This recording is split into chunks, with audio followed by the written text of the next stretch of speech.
particular Saturday morning. The set was 10 200s. 200 yards takes about 2 minutes.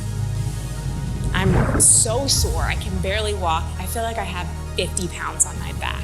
So I finished that morning and I missed pace on all 10 200s. But in my mind, I'm like, that was my best. And then I started thinking, like, was it?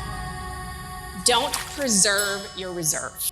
So I go back to the pool by myself. I hit pace on every single 200. And I left that day just like victorious, pumped. Be savage in the essentials.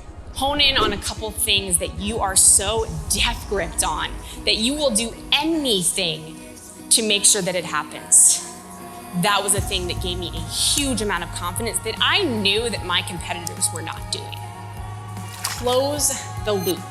Momentum for me was closing the circle. And getting those little wins that keep fueling you to the next day is the biggest thing that successful people do to keep themselves going through very monotonous days sometimes. Be a shark. In order for a shark to live, they have to keep swimming. If they stop, no water goes through their gills and they die. You have to keep moving no matter what. And I actually learned this from my dad. You know, I've watched him now battle stage 4 cancer. He's living off of stage 4 cancer from 2017 because he's just kept moving. My first Olympic Games, which is a race that instilled all fear into me. I throw up all over a pool deck in front of millions of people at 15 years old. And my coach and I huddled up.